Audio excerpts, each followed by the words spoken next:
Welcome back, everybody, for another deep dive. This time, we're going to be exploring this idea of taking things personally, and we're going to do it through a bit of an unusual lens, through a children's story set in the African savannah. Interesting. Now, I know you might be thinking a children's story, but sometimes these simple narratives can really help us understand kind of complicated personal issues in a brand new light. Sure. So, our story today follows Simi the squirrel. Now, Simi, she's known for her sensitivity. And sometimes she finds herself frequently hurt by the actions and words of others. This is interesting because Simi's experience is really tapping into something that I think is very common to all of us. This tendency to internalize and personalize events that are happening outside of us. And we see it all the time in adults, too, where Yeah. seemingly insignificant interactions can trigger really major emotional responses. Yeah. I think you're right. And in the story, this is exactly what happens to Simi. She overhears her friends Bongo the baboon and Leela the lioness talking about her. They're discussing how upset she seemed when Bongo didn't notice her new burrow. And Leela even mentions how Simi just tends to take things to heart. Right. And that moment of overhearing for Simi Yeah. is so pivotal because she immediately feels tears welling up and Yeah. she's too afraid to even approach her friends.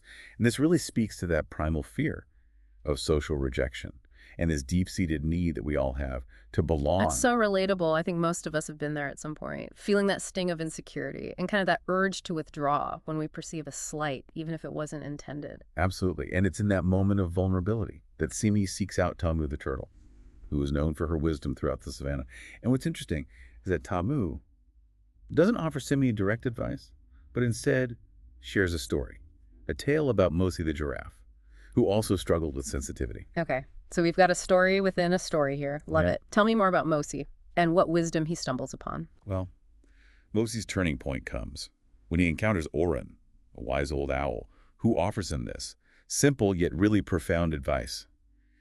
When you stop taking things personally, you free yourself from 99.99% of mental problems. Wow, 99.99% of mental problems. That's a bold statement, It's and I think it different. really gets to the heart of how much suffering we create for ourselves by internalizing things that are often not even about us. This reminds me, the concept of cognitive distortions, which are basically these thinking traps that lead us to misinterpret situations. Precisely. And one of the most common ones is personalization, where we assume that everything is about us, even when it's not.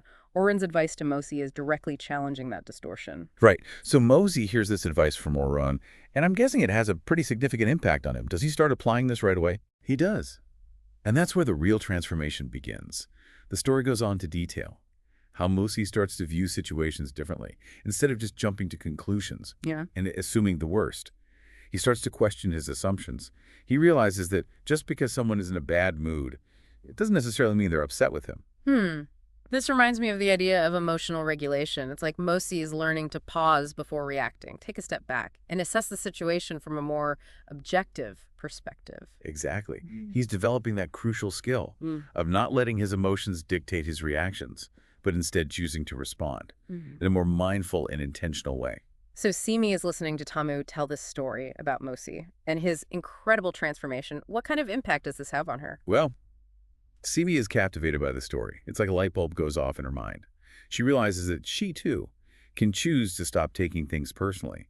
She sees that Orun's advice is not just some whimsical saying, but a powerful tool for personal growth and liberation. I love that. So often we get caught in these cycles of negativity and suffering without realizing that we have the power to break free. It sounds like Simi is starting to recognize that power within herself. Yes, and this is where the story takes a really interesting turn.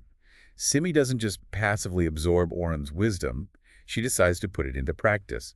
Remember that scene where she overheard Bongo and Leela talking about her? Oh, absolutely. Poor Simi hiding in the bushes with tears in her eyes. What happens next? Does she confront them? She does, but not in the way you might expect. Armed with Oren's advice, Simi approaches Bongo and Leela with this newfound sense of calm and curiosity. Instead of accusing them of hurting her feelings, she simply asks them about their conversation.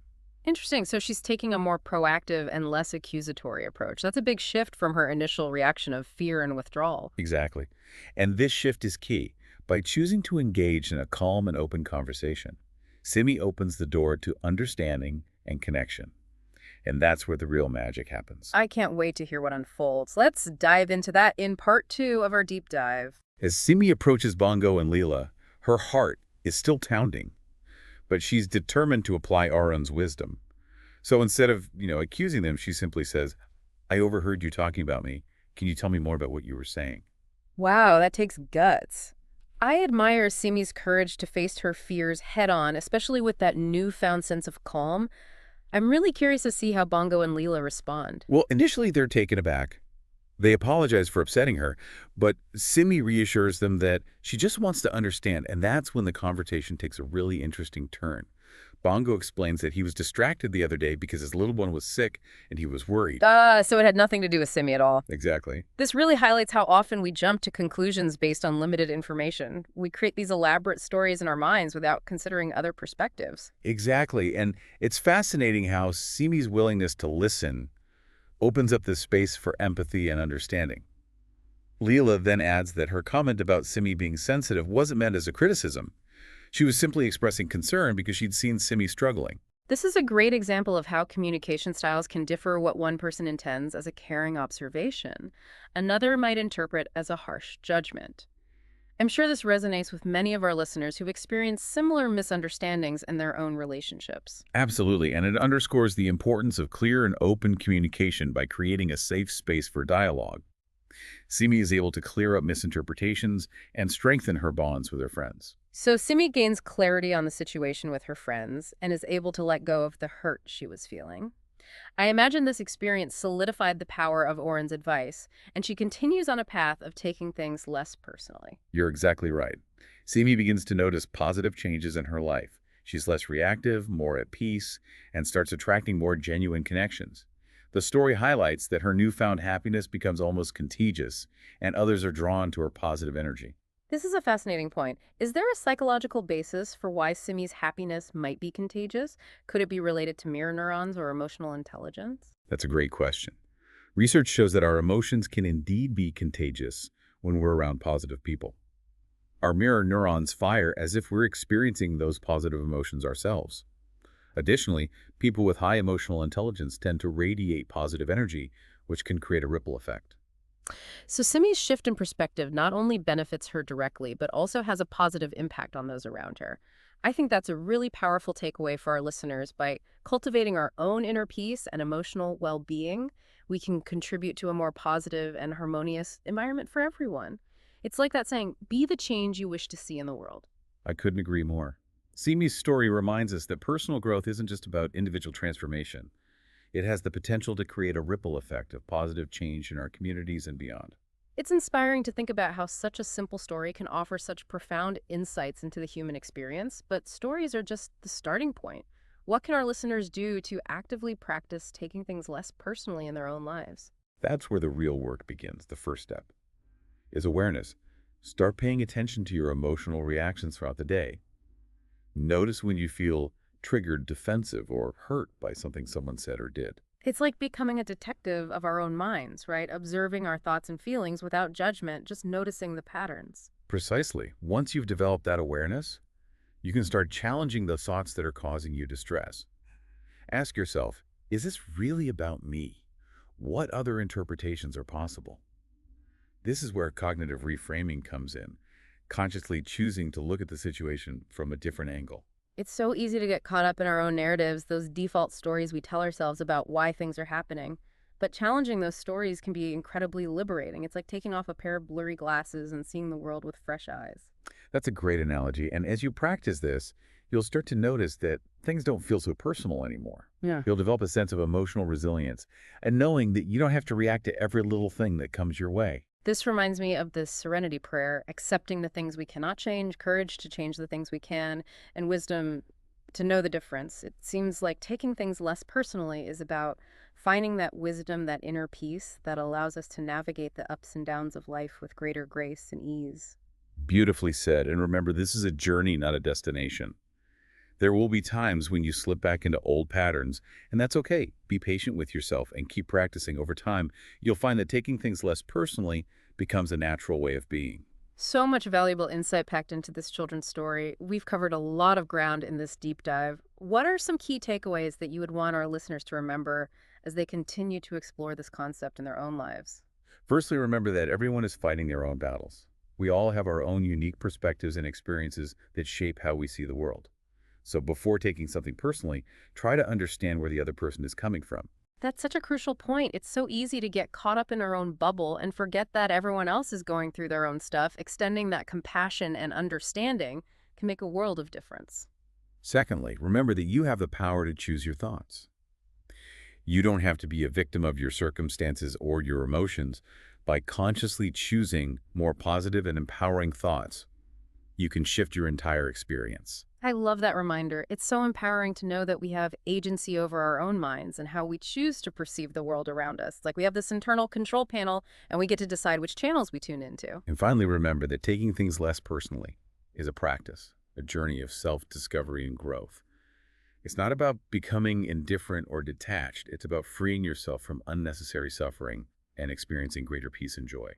This deep dive has been incredible. I feel like we've only just scratched the surface of this topic, but before we wrap up, I have one last question for you. If you could give our listeners one specific action step they can take today to start taking things less personally, what would it be? That's a great question. I would encourage everyone listening to identify one recurring situation in their life where they tend to take things personally. It might be interactions with a specific person or a certain type of trigger that sets them off. That's a great starting point. By pinpointing a specific situation, it becomes easier to observe our reactions and start implementing the strategies we've discussed today. Exactly. Once you've identified that situation, make a conscious effort to apply Thorin's wisdom. Remind yourself that it's not about you, and try to see things from the other person's perspective. You might be surprised at how much this simple shift in thinking can transform your experience. I love that it's such a practical and actionable tip that anyone can start using today.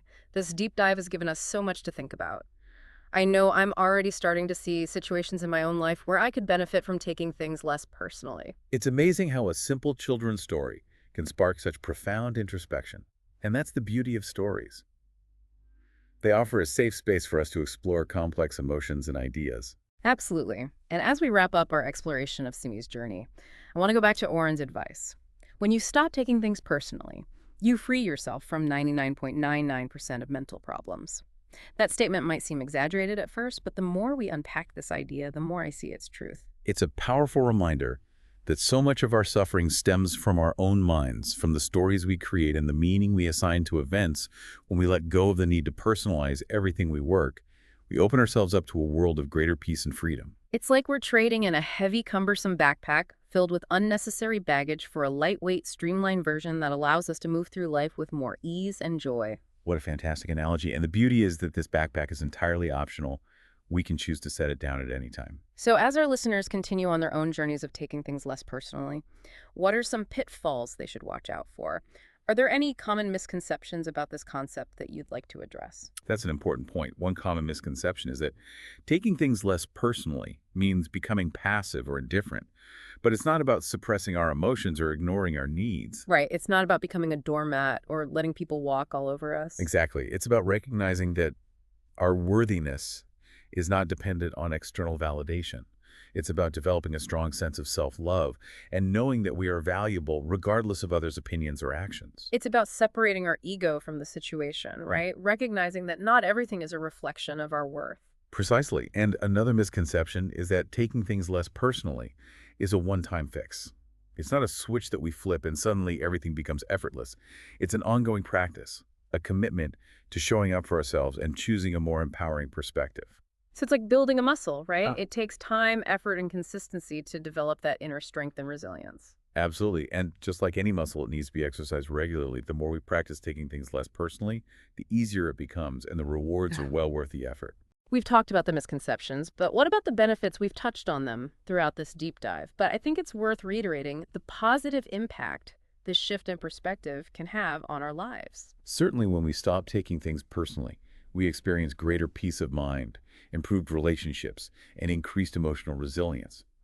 We're less reactive, more adaptable, and better equipped to navigate the challenges of life. It's like we're freeing up so much mental and emotional energy that we can then channel into things that truly matter to us, our passions, our purpose, our relationships. And that's ultimately what this is all about, living a more fulfilling and meaningful life. Well said. I think we've covered a lot of ground today.